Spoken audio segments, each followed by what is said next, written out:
parler, je vais enlever le masque. Bien, mesdames et messieurs, nous nous retrouvons cet après-midi pour vous présenter le détail des nouvelles dispositions que le président de la République a annoncées hier soir concernant la gestion de la crise épidémique. Comme vous le savez, nous avons pris hier en Conseil des ministres la décision de placer notre pays en état d'urgence sanitaire à compter de samedi prochain à 0 heure ou, si vous préférez, de vendredi à minuit. Cette décision vaut pour une durée minimale de 4 semaines et a vocation à se prolonger au-delà si le Parlement le valide sur la base d'un projet de loi dont il sera saisi dès la semaine prochaine. Cette décision tire les conséquences de la dégradation de la circulation virale que nous observons depuis une dizaine de jours. Car en France, comme d'ailleurs dans tous les pays autour de nous, l'économie connaît un net rebond qui nous permet de considérer que la deuxième vague de l'épidémie est arrivée.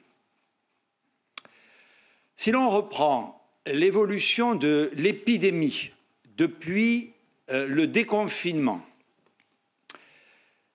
en mai dernier, il y a un petit sujet.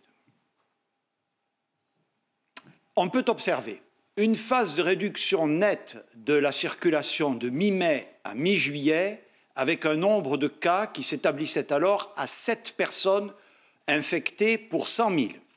Une remontée lente mais réelle de la circulation au cours de l'été et jusqu'à mi-septembre qui m'ont conduit à prendre, pendant l'été, une première série de mesures axées sur le port du masque obligatoire dans l'espace public, au travail, dans les commerces, les salles de cinéma et de spectacle. Début août, j'ai également écrit à l'ensemble des métropoles et des grandes villes pour leur demander d'établir un plan d'action pour protéger les personnes les plus vulnérables. Nous avons ensuite assisté à une phase de ralentissement à partir de la deuxième quinzaine de septembre, où les différentes mesures prises dans les métropoles principalement touchées ont permis de marquer une stabilisation, voire un léger reflux, notamment à Bordeaux, à Nice, à Rennes et dans d'autres villes. Et enfin, depuis une dizaine de jours, une accélération soudaine et spectaculaire. Entre le 1er et le 12 octobre, le nombre de cas pour 100 000 personnes en France entière est passé de 107 à 190, avec des niveaux particulièrement alarmants dans certaines grandes villes, 500 à Lille et Saint-Étienne, 422 à Grenoble, près de 400 en Lyon et à Paris. Conséquence, les capacités de réanimation sont déjà très fortement sollicitées, en particulier à Paris où 46% des lits de réanimation sont occupés par des patients Covid. Le plus préoccupant est que le nombre de cas augmente très rapidement chez les personnes âgées, ce qui va se traduire, nous le savons, par l'arrivée très prochaine à l'hôpital de nombreux nouveaux patients. Cette évolution s'observe, je l'ai dit, chez nous comme chez nos voisins. Vous voyez apparaître la deuxième vague épidémique dans toute l'Europe et vous observez que les courbes sont convergentes. Cette situation exigeait une réaction forte et rapide, car il n'était pas envisageable de laisser nos hôpitaux faire face au risque d'un nombre de malades graves qui dépasserait rapidement et massivement nos capacités, alors même qu'il n'est plus possible, comme au cours de la première vague, de déprogrammer massivement d'autres pathologies graves. Nos professionnels de santé, admirables et héroïques pendant la première vague, sont fatigués et éprouvés. Je veux leur rendre hommage de façon appuyée et leur dire, Olivier Véran y reviendra, que nous mettons tout en œuvre pour les soutenir face à cette nouvelle vague de l'épidémie. Mais je souhaite d'emblée clarifier un point. J'entends dire que la bonne réponse aurait été de créer massivement des lits supplémentaires en réanimation plutôt que de prendre des mesures de freinage de l'épidémie. C'est doublement faux. Aucun système hospitalier ne serait capable de faire face aux conséquences d'une telle épidémie qui pourrait conduire à des dizaines de milliers d'hospitalisations graves si nous ne faisions rien en amont pour l'enrayer. Et surtout pour créer des lits, il ne suffit pas de s'équiper en matériel et en locaux. Il faut aussi former des médecins et des personnels soignants spécialisés. Vous savez bien que c'est impossible en quelques mois, cela nécessite plusieurs années. Pour soulager nos soignants et réduire le nombre de malades, toutes générations confondues, la seule vraie stratégie possible, c'est donc le freinage de l'épidémie par le respect strict des gestes barrières et la réduction des contacts et des interactions sociales. Nous avons, depuis plusieurs mois, adopté une stratégie de riposte graduée et territorialisée, préférant des mesures ciblées, ville par ville, territoire par territoire, plutôt que des interdictions généralisées. Nous faisons le pari de la confiance avec les élus locaux, au premier rang desquels les maires, avec qui nous dialoguons en permanence. Je veux le redire, sans eux, sans le concours de leurs services et ceux des autres collectivités, avec le renfort des associations spécialisées qui viennent en aide aux plus précaires, qui s'occupent des plus vulnérables, nous n'y arriverons pas. Toutes ces mesures ont porté leurs fruits. Au travail, à l'école, dans les transports, nous sommes parvenus au bon point d'équilibre. Je relève en particulier que la rentrée scolaire s'est bien passée. Aujourd'hui, seuls 29 établissements sur 62 000 et 274 classes sur 530 000 sont fermés sur l'ensemble du territoire national. J'en remercie tous les acteurs de la communauté éducative. Mais une zone de risque très élevée apparaît la plus difficile à maîtriser. Les lieux où se déroulent des rassemblements ou des fêtes en famille ou entre amis. Là où on est nombreux, où on est rapprochés pendant une certaine durée, là où on ne porte pas le masque et là où on perd le réflexe des gestes barrières. C'est là que nous sommes le plus en risque. C'est là que nous devons agir prioritairement et collectivement. C'est pour cela que nous avons durci les mesures sur les bars et les restaurants, d'abord à Marseille et Bordeaux mi-septembre, puis ces dernières semaines dans 14 grandes villes et en Guadeloupe. La dégradation de la situation sanitaire, nette et rapide, montre que cela n'est pas suffisant, en dépit des efforts de l'ensemble des professionnels, notamment des restaurateurs. C'est dans le but de limiter ces interactions à risque que nous avons décidé d'imposer un couvre-feu sanitaire dans 9 métropoles, qui s'appliquera aux espaces publics, mais qui aura aussi pour objectif de réduire les interactions dans la sphère privée au cours des prochaines semaines. Cela passe d'abord par un mot d'ordre général. Réduire le nombre de personnes que nous rencontrons dans un cercle convivial, chez soi, au restaurant, dans les moments de convivialité à l'extérieur. C'est la règle des 6 personnes que nous avons appliquée au restaurant et que nous appliquerons au rassemblement dans l'espace public et que nous demandons à chacune et chacun de respecter à son domicile.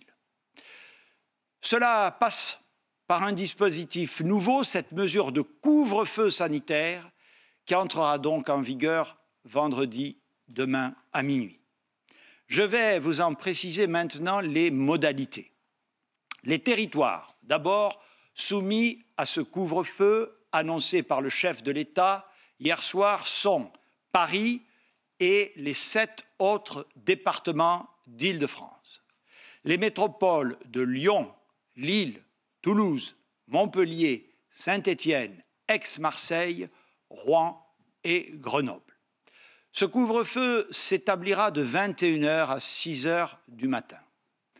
Cela signifie qu'à 21h, chacun devra être chez soi et que, sauf exception, tous les lieux, commerces ou services publics recevant du public seront fermés.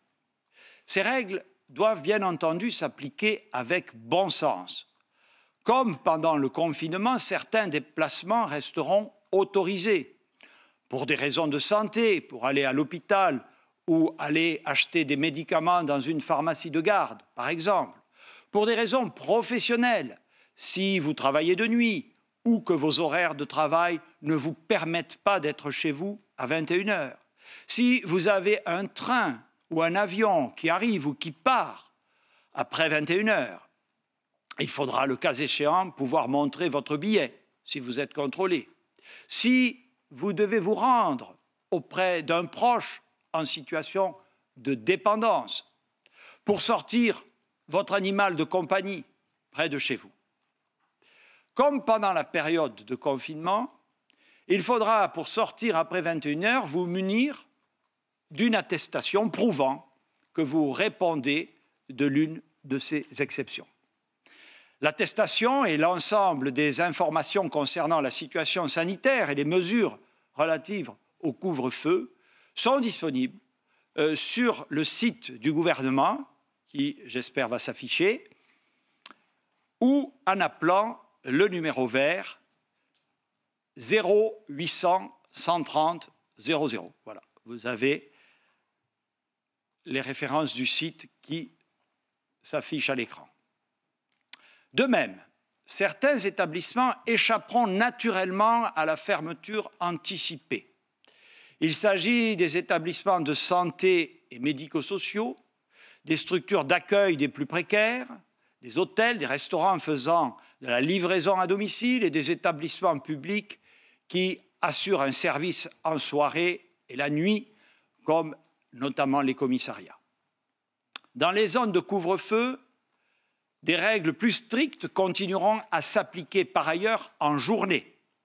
Par ailleurs, par exemple, les débits de boissons resteront fermés.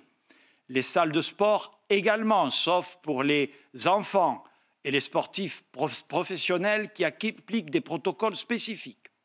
Les universités et établissements du supérieur appliqueront des règles d'occupation limitant à 50% la présence sur place des étudiants et l'occupation des lieux d'enseignement. Je compte sur le sens des responsabilités de chacune et chacun d'entre vous pour appliquer ces règles. J'ai demandé à ce que notre dispositif de contrôle soit adapté à ces règles nouvelles et ce dispositif va vous être présenté par le ministre de l'Intérieur.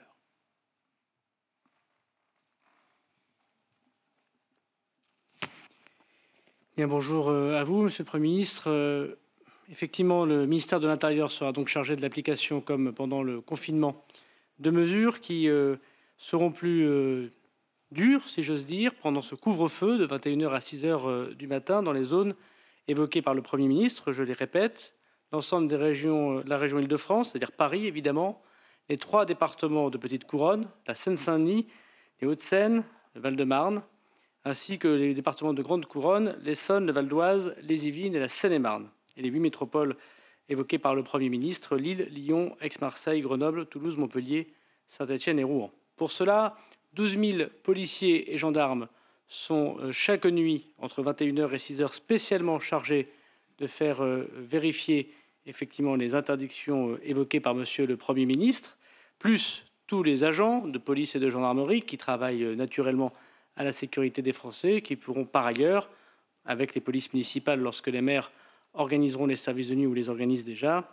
faire respecter les règles évoquées par Monsieur le Premier ministre, qui rentrent donc en vigueur dans la nuit de vendredi à samedi à partir de minuit. Je voudrais évoquer également que sur le site du ministère de l'Intérieur, il y aura la possibilité de pouvoir télécharger l'attestation nouvelle, avec les mesures qu'évoque Monsieur le Premier ministre, la possibilité de télécharger également sur son téléphone et de pouvoir le garder sur son smartphone pour ceux qui l'ont, évidemment, et qui se rechargera toutes les heures, puisque l'attestation vaut 1 heure lorsqu'il s'agit de déplacements qui n'auraient pas de lien avec le travail. Et bien sûr, on pourra toujours continuer à écrire sur un papier libre notamment pour les personnes les plus âgées ou les gens qui n'ont pas d'imprimante ou de photocopieuse à disposition immédiatement, cette attestation de déplacement dérogatoire. Pour l'attestation professionnelle, qui montre qu'effectivement, on doit pouvoir rentrer chez soi, aller au travail ou travailler, non seulement il faudra l'attestation, numérique ou papier, mais en plus le justificatif de son entreprise ou sa carte professionnelle lorsqu'on est infirmière libérale ou journaliste, par exemple. Voilà ce que je voulais dire en quelques mots. Évidemment, il y a des sanctions qui sont appliquées au moment où les gens ne respectent pas les interdictions de ce couvre-feu de 21 h à 6 h, qui ne s'applique que dans les zones évoquées par Monsieur le Premier ministre. Une amende de 135 €, c'est-à-dire la même amende que pendant le confinement. Et si jamais il devait y avoir réitération, c'est-à-dire si au bout de 3 fois, les policiers ou les gendarmes arrivent à confondre une personne qui, par 3 fois, fraude ou ne respecte pas ces règles d'interdiction, 6 mois d'emprisonnement possible et 3 750 € d'amende. Par ailleurs, évidemment, j'ai demandé aux policiers et aux gendarmes, sous l'autorité de Monsieur le Premier ministre, de faire respecter les règles qui concernent les établissements, notamment les établissements qui reçoivent du public, et effectivement de pouvoir intervenir de façon vigoureuse lorsque, notamment dans les zones les plus à risque, mais aussi dans toutes les autres zones en France, nous avons ce sujet de regroupement intempestif dans des lieux qui ne respectent pas les règles sanitaires et qui reçoivent du public. Et la règle des 6, évidemment une règle incitative, pour lequel les policiers et les gendarmes continueront à faire de la pédagogie, évidemment, plus proche de la population. Merci, Monsieur le ministre de l'Intérieur. Les contrôles seront donc renforcés. Voilà pour les territoires où le couvre-feu sera applicable. Dans les autres territoires que ceux où il s'appliquera, les préfets continueront à adapter les règles en fonction des réalités épidémiques, mais des mesures générales s'appliqueront partout, puisque tout le territoire national sera désormais placé en état d'urgence sanitaire. Ces règles qui s'appliqueront partout sont les suivantes. Toutes les fêtes privées, comme les mariages ou les soirées étudiantes qui se tiennent dans des salles des fêtes, dans des salles polyvalentes ou tout autre établissement recevant du public, seront interdites. Tous les restaurants de France appliqueront le protocole sanitaire qui a été récemment renforcé et prévoit notamment la limitation à 6 du nombre de clients par table et l'enregistrement du nom des clients pour faciliter le contact tracing. Dans tous les lieux où vous êtes assis, comme les cinémas, les stades, les cirques ou les salles de conférence, la règle d'un siège sur 2 devra s'appliquer entre 2 personnes ou entre 2 familles ou groupes d'amis de 6 personnes au maximum. Et par arrêté préfectoral, le nombre de visiteurs sera limité à 1 000 ou 5 000 personnes selon le niveau de circulation du virus. Dans tous les lieux où l'on circule debout, comme les centres commerciaux et les supermarchés, les musées, les foires et salons, les zoos, le nombre de visiteurs sera limité sur la base d'une règle de 4 mètres carrés par personne et dans la limite d'une jauge fixée par le préfet, là aussi en fonction du niveau de circulation du virus. Il y a donc 2 régimes correspondant à 2 situations territoriales, des règles générales s'appliquant partout dans le pays et des règles renforcées pour les métropoles soumises au couvre-feu. Ces règles, je l'ai dit, s'appliqueront pour une durée de 4 semaines et nous allons demander au Parlement de les prolonger jusqu'à la fin novembre, le temps, nous l'espérons, de ralentir l'épidémie et de désengorger notre système de santé. Nous inviterons également les entreprises et les administrations publiques à développer le recours au télétravail dans des conditions que va vous présenter Madame la ministre chargée du Travail. Merci, Monsieur le Premier ministre. Alors, vous savez qu'en entreprise s'applique un protocole national très strict qui prévoit notamment depuis le 1er septembre dernier l'obligation de port du masque dans tous les espaces de travail clos et partagés. Ce protocole est efficace, il n'y a pas de chaîne de contamination quand on applique ce protocole. Et ce protocole est très bien appliqué. Il y a eu plus de 50 000 contrôles, interventions de l'inspection du travail depuis le déconfinement et il y a eu uniquement 300 mises en demeure. Cela montre que grâce à ce protocole très strict, les salariés peuvent aller au travail en toute sécurité. Comme l'énonce le protocole, le recours au télétravail est un mode d'organisation pertinent pour réduire la propagation du virus. Il permet de limiter les contacts au travail, mais aussi aux abords du lieu de travail et dans les trajets domicile-travail. Sa mise en œuvre doit respecter un équilibre entre plusieurs objectifs. Tout d'abord, éviter la propagation du virus, mais aussi maintenir l'efficacité des organisations de travail et enfin prévenir les risques liés à l'isolement des salariés. Cet équilibre doit se construire dans le dialogue social au sein de l'entreprise. Ce matin, avec Laurent Pietraszewski, nous avons réuni les partenaires sociaux pour faire le point sur la mise en œuvre du protocole national en entreprise et évoquer les adaptations à y apporter. Je voudrais souligner que les échanges ont montré une très forte responsabilité de la part de l'ensemble des partenaires sociaux, mais également le constat partagé sur l'efficacité du protocole. Nous avons décidé d'apporter 2 modifications principales au protocole national. Il est désormais demandé aux entreprises, et tout particulièrement à celles qui sont dans les zones où s'applique le couvre-feu, de définir un nombre de jours minimal de télétravail par semaine pour les postes qui le permettent, et également d'étaler les horaires d'arrivée et de départ au travail. Les modalités de mise en œuvre, par exemple le nombre de jours de télétravail, doivent faire l'objet d'un dialogue social au sein de l'entreprise. Nous souhaitons rendre ces modifications, donc ce nouveau protocole, applicable dès la semaine prochaine, dont nous avons demandé aux partenaires sociaux de nous faire part de leurs observations dans la journée pour une mise en ligne du nouveau protocole dès demain. Merci.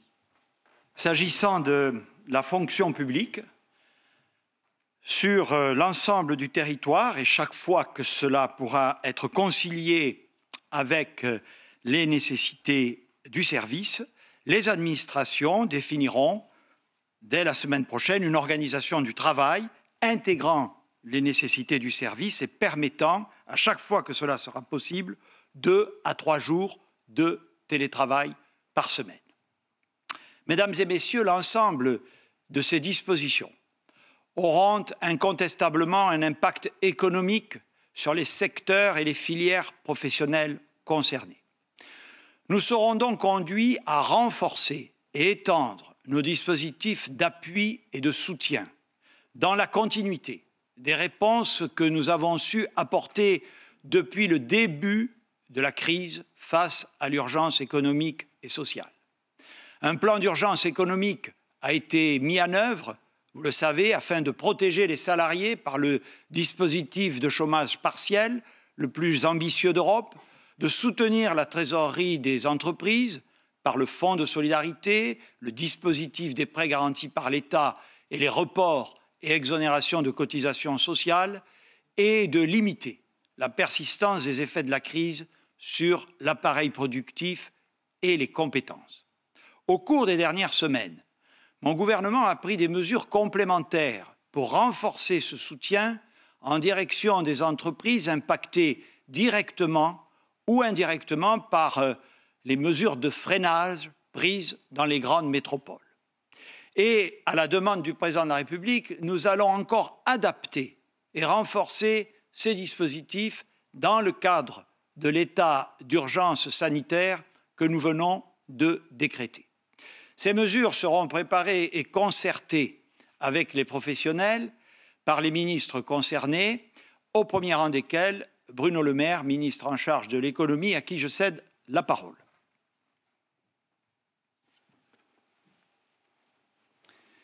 Merci, Monsieur le Premier ministre, Mesdames, Messieurs.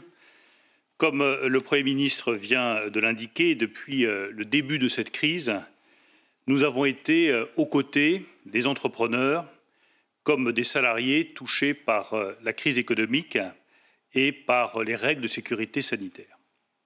Et nous continuerons à l'être après l'annonce de ce couvre-feu.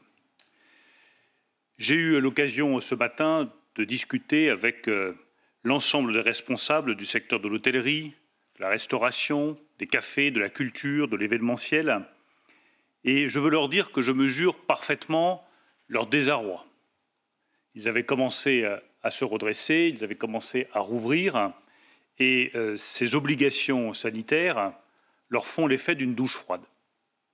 Nous serons à leur côté et nous continuerons à être à leur côté en renforçant, à la demande du Président de la République et du Premier ministre, les dispositifs qui sont déjà en vigueur.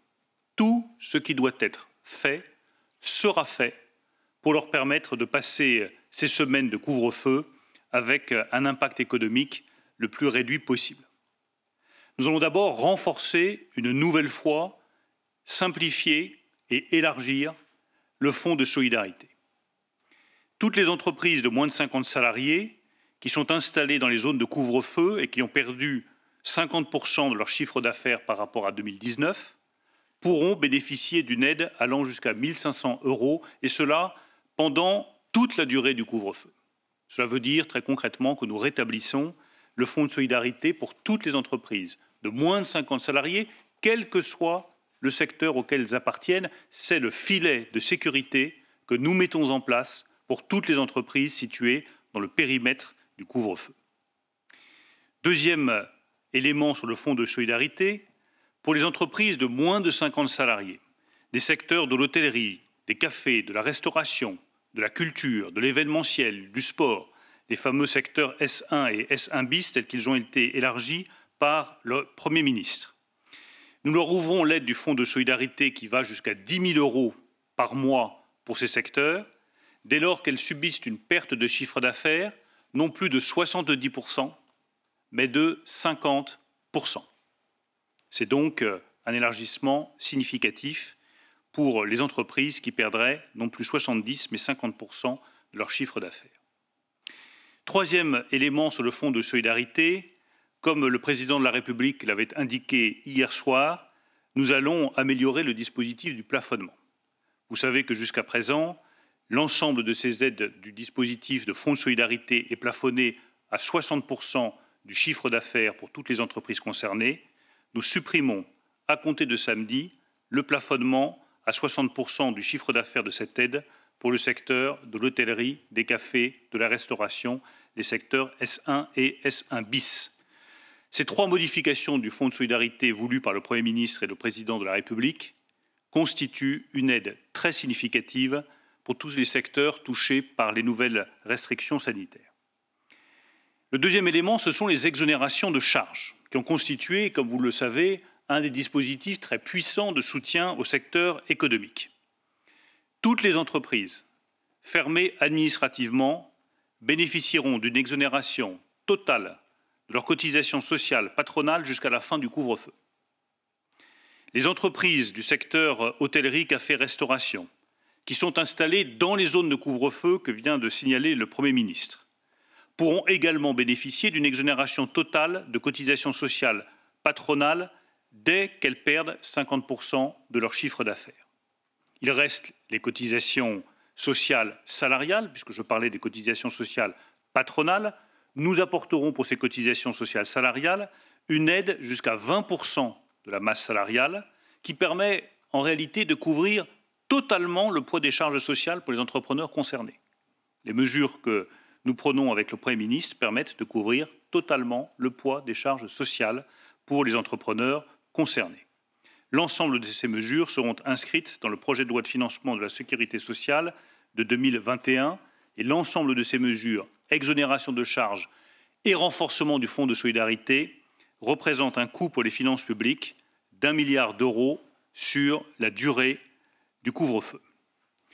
Troisième élément, les prêts garantis par l'État, qui, comme vous le savez, sont aussi un des éléments qui, depuis le début du mois de mars, apportent un soutien massif à l'économie. 120 milliards d'euros de prêts garantis par l'État ont été déjà délivrés. Il y a également des prêts garantis État saison, très importants pour le secteur de l'hôtellerie et de la restauration, puisque leur plafond n'est plus fixé à 25% du chiffre d'affaires, mais aux 3 meilleurs mois de l'année 2019, ce qui est beaucoup plus avantageux pour ces entreprises de l'hôtellerie et de la restauration, parce que ça peut représenter jusqu'à 80 ou 90% de leur chiffre d'affaires, puisque 3 mois, ça peut représenter tout simplement la saison d'été. Eh bien, ces prêts garantis par l'État, qui étaient disponibles jusqu'au 31 décembre de cette année, 2020, seront désormais accessibles jusqu'au 30 juin 2021.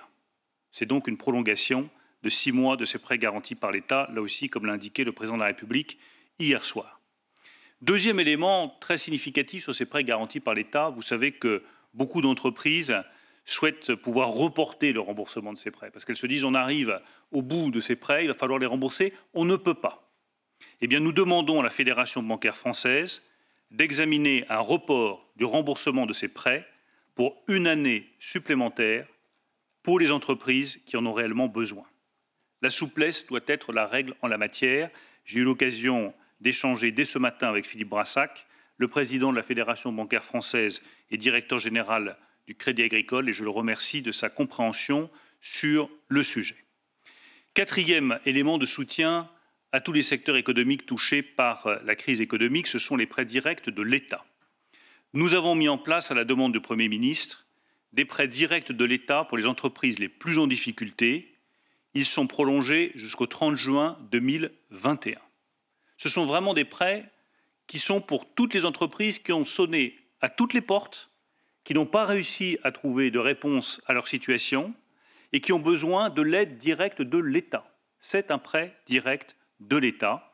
Nous allons mettre en place un numéro téléphonique national unique à Bercy qui sera disponible sous une quinzaine de jours et qui permettra à une entreprise, une PME, une TPE qui n'a trouvé absolument aucune solution d'appeler directement le ministère de l'économie et des finances et de se renseigner sur ces prêts directs de l'État. Comme le Premier ministre l'a indiqué, toutes ces mesures immédiates, puissantes, n'épuisent pas les interrogations des secteurs qui sont concernés. Et nous devons donc poursuivre la consultation, poursuivre la concertation avec elle.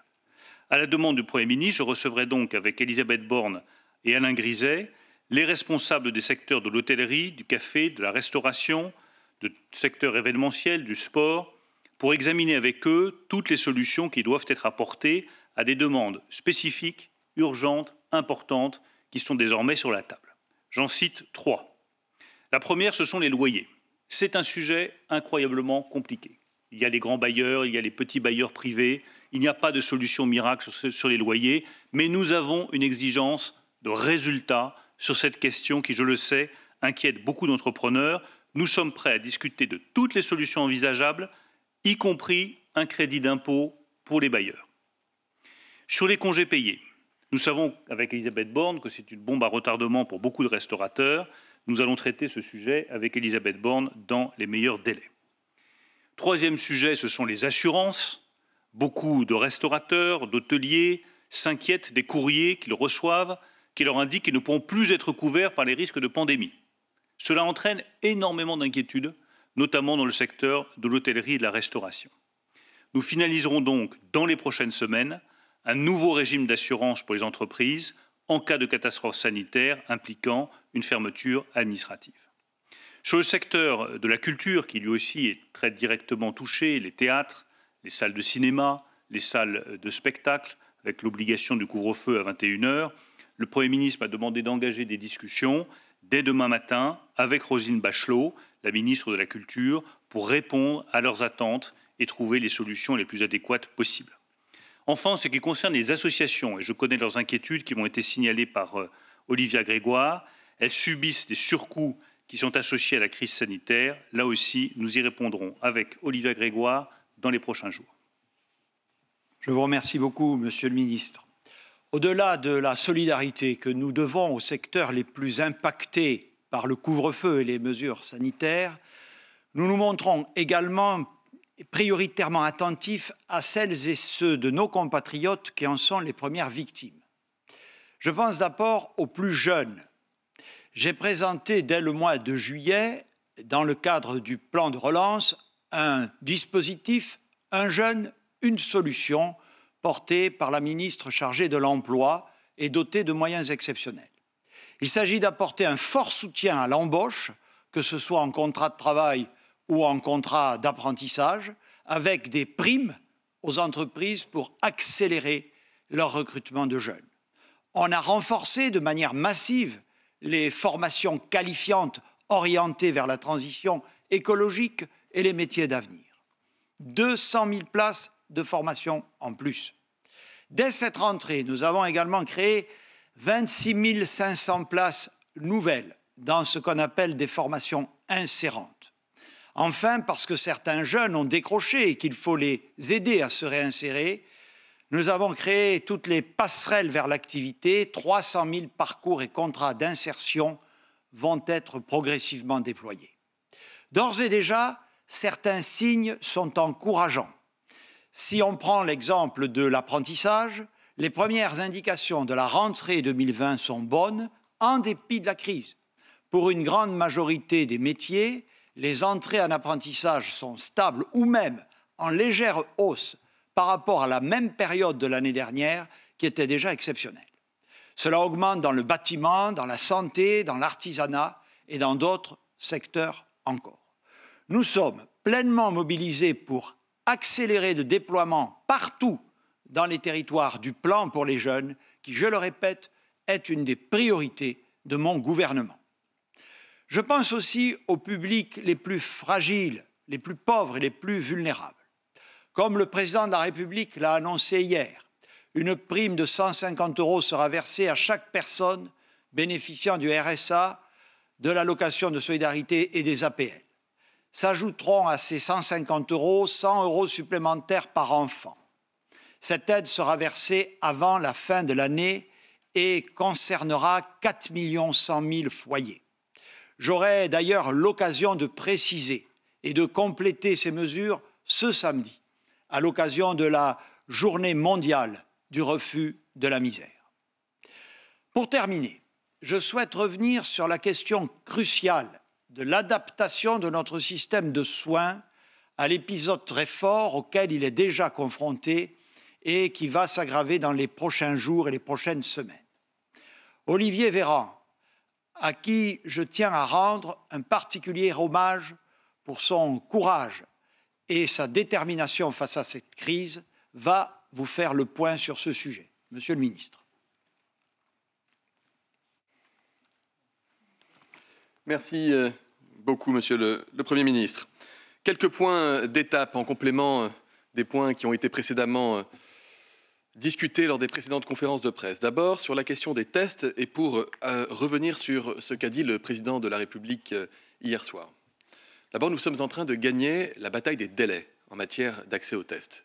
Vous le savez, nous avons rencontré notre pays, comme d'autres pays, malgré le fait qu'il testait énormément, grâce à la mobilisation formidable de l'ensemble de la filière de biologie en ville comme à l'hôpital. On a rencontré des délais qui étaient devenus croissants à l'occasion de la rentrée, des retours de vacances, des retours en entreprise, des retours à l'école.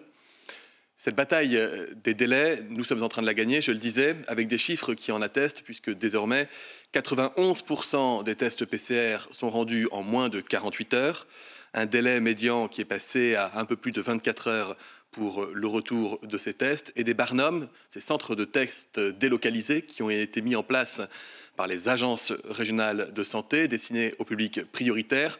Ces Barnum ne font pas le plein, signe que la situation est nettement moins tendue. Pour tout dire, nous sommes revenus sur des indicateurs de rendu d'examen qui sont proches de ceux que nous rencontrions au cours du mois de juillet, voire début août, lorsque les tensions n'étaient pas palpables sur le terrain. Et pourtant, le nombre de tests a réaugmenté, puisqu'il dépasse à nouveau les 1 300 000 par semaine. Mais l'enjeu en matière de tests, et le président de la République en a parlé hier, ce sont ces fameux tests antigéniques. Je vous rappelle, prélèvement nasopharyngé avec un écouvillon dans le nez, la même chose que celles et ceux d'entre vous qui ont eu un examen PCR connaissent. Et ensuite, au lieu de l'envoyer à un laboratoire, on peut faire directement les manips sur place qui vous permettent d'avoir le résultat entre 10 et 30 minutes selon les tests. Nous avions, sans attendre les recommandations scientifiques, commandé 5 millions de ces tests antigéniques qui sont d'ores et déjà déployés depuis plusieurs jours dans l'ensemble des régions françaises, et à bas bruit, des expérimentations sont conduites sur des publics particuliers, comme par exemple des étudiants en médecine, des étudiants en soins infirmiers, mais aussi des admissions à l'hôpital, aux urgences de certains hôpitaux. 5 millions de tests, c'est beaucoup, mais ça ne suffit pas. Et donc, nous disposons désormais de toutes les recommandations de la Haute Autorité de Santé pour permettre prochainement aux hôpitaux, mais aussi aux médecins libéraux, aux pharmaciens d'officine, aux infirmiers libéraux, de pouvoir acquérir ces tests ainsi que le matériel de protection adéquat et de pouvoir réaliser directement ces prélèvements. Cela va prendre un peu de temps, du temps nécessaire pour la formation, du temps nécessaire pour l'organisation, du temps nécessaire pour que les tests arrivent, mais d'ores et déjà, nous sommes pleinement mobilisés sur ce chemin. Ça ne remplacera pas les tests PCR, et nous aurons toujours besoin de la filière de biologie, mais on peut imaginer, on peut même espérer, on peut même escompter que d'ici à quelques semaines, une personne qui aurait de la fièvre avec des signes respiratoires puisse être testée directement chez son médecin si celui-ci participe de ce mouvement de test antigénique.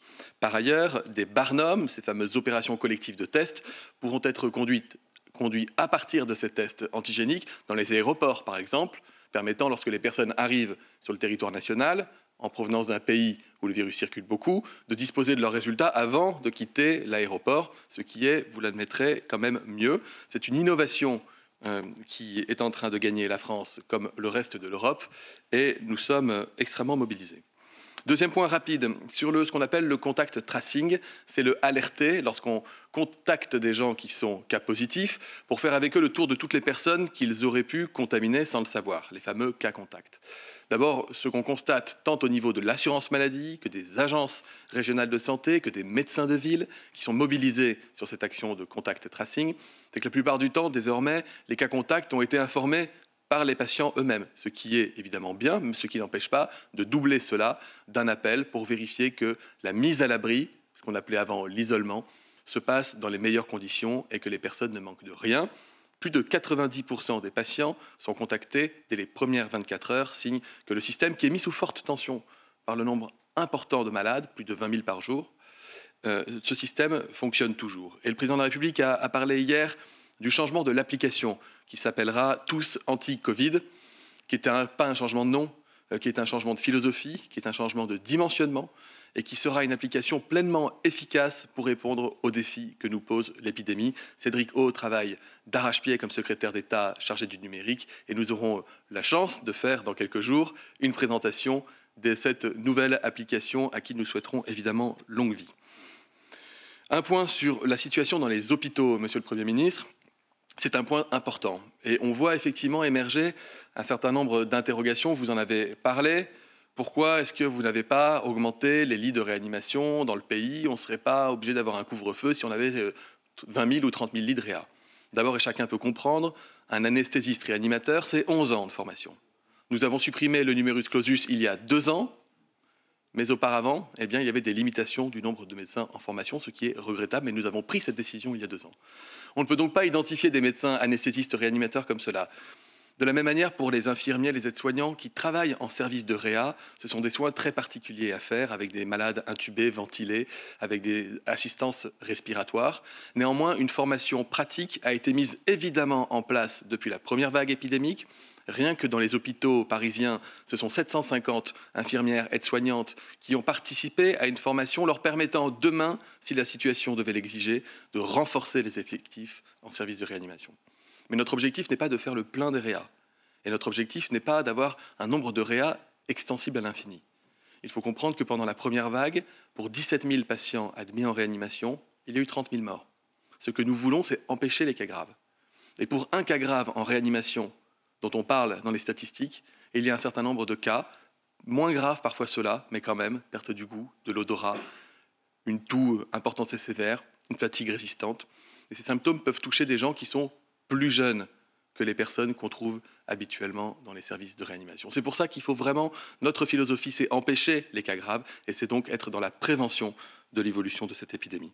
Néanmoins, je vous le disais, nous armons, ce qu'on appelle armer des lits de réanimation, nous avons des respirateurs, nous avons des équipements de protection, nous avons des médicaments de réanimation pour faire face à une vague plus importante s'il était nécessaire que la première.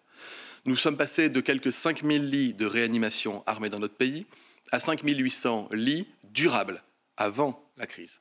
Mais si nécessaire, et à chaque fois que c'est nécessaire, nous augmentons les capacités de réanimation. Mais comment nous faisons? Nous supprimons des blocs opératoires, nous supprimons des salles de réveil, nous déprogrammons des soins de chirurgie pour des malades qui en ont besoin. Nous ne pouvons pas retarder les soins dans notre pays, et c'est pour ça qu'il faut être absolument attentifs les uns les autres. Et il faut soutenir nos soignants qui, comme vous l'avez dit, Monsieur le Premier ministre, sont fatigués de cette première vague, qui ont énormément donné, qui seront toujours au rendez-vous si la situation devait l'exiger. Je veux les en remercier du fond du cœur pour cela, et je sais que les Français s'associent à cet hommage que je leur rends à nouveau aujourd'hui. Mais nous devons prévenir plutôt que subir. Enfin, un mot, Monsieur le Premier ministre, sur une question qui se pose, qui était la question des personnes dites vulnérables, des personnes qui sont atteintes de maladies chroniques, parfois peu sévères, parfois plus sévères, qui avaient été éloignées du travail pendant la première vague, compte tenu du risque que le fait de sortir de chez elles pouvait faire porter sur leur santé. Une première liste de personnes qui ont pu retrouver le travail pour éviter une désinsertion professionnelle trop longue avait été mise en place cet été. Nous allons faire probablement évoluer cette liste de manière à protéger davantage de personnes compte tenu de l'état d'urgence sanitaire. Une discussion a d'ores et déjà commencé avec les associations responsables des usagers. Merci beaucoup, Monsieur le ministre des Solidarités et de la Santé. Je voudrais ajouter que, à l'intention des personnels des établissements de santé, puisque nous savons toutes et tous que le système de soins tiendra grâce aux soignantes et aux soignants, quelques dispositions complémentaires importantes ont été prises. D'abord, afin de reconnaître par avance l'engagement des agents qui seront mobilisés par nécessité de service dans les jours et semaines à venir. Une indemnité compensatrice de congés annuels non pris sera mise en place, allant de 110 à 200 € bruts par jour. Par ailleurs, une enveloppe de 100 millions d'euros sera déléguée aux agences régionales de santé pour mieux organiser encore la gestion des ressources humaines. Enfin, j'ai décidé d'anticiper le versement des sommes que nous avons décidé de verser au personnel en application du Ségur de la santé. Vous le savez, cet accord historique que j'ai signé avec les partenaires sociaux peu de jours après ma prise de fonction prévoit une revalorisation de plus de 200 € par mois pour 2 millions de soignants à l'hôpital et dans les EHPAD, au profit des femmes et des hommes et qui font notre système de santé. Il s'est traduit par une première augmentation salariale de 90 € par mois au mois de septembre et qui, pour certains, apparaîtra sur la feuille de paie d'octobre. Une deuxième tranche de 93 € par mois devait intervenir en mars prochain. Au regard de la situation, je vous annonce qu'elle interviendra plutôt avant la fin de l'année 2020, à la fois pour reconnaître le travail de ces professionnels et renforcer davantage encore l'attractivité de ces professions. Mesdames et messieurs, mes chers concitoyens, je comprends l'inquiétude, voire la lassitude qui est la vôtre.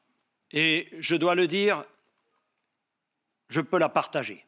Mais je suis là, face aux circonstances présentes, avec mon gouvernement, pour agir et pour faire face à la situation difficile que nous traversons. L'ensemble des mesures que nous annonçons aujourd'hui seront précisées et adaptées d'ici samedi.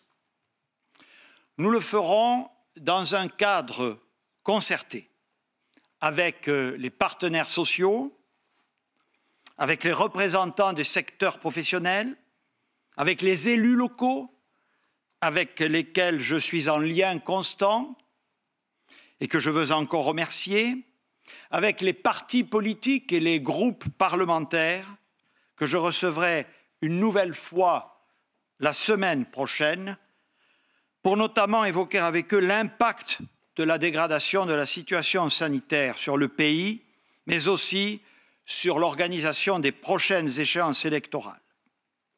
Beaucoup de questions se règlent par l'écoute et le dialogue. Nous traversons un moment inédit de notre histoire, un moment appelé à durer encore plusieurs mois.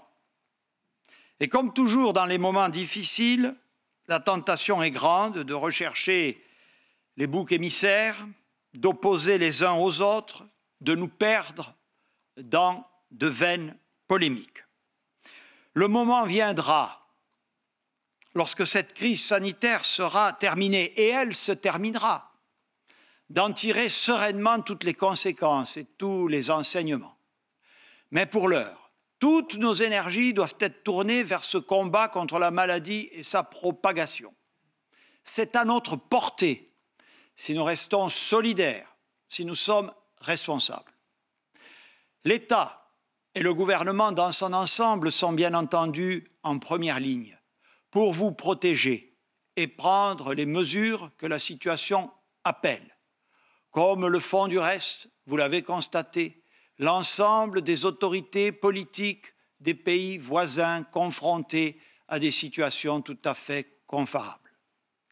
Mais ce n'est pas l'État qui frappe, c'est le virus. C'est lui notre objectif commun. C'est face à lui que nous devons unir nos forces et nos volontés. La France est un grand pays.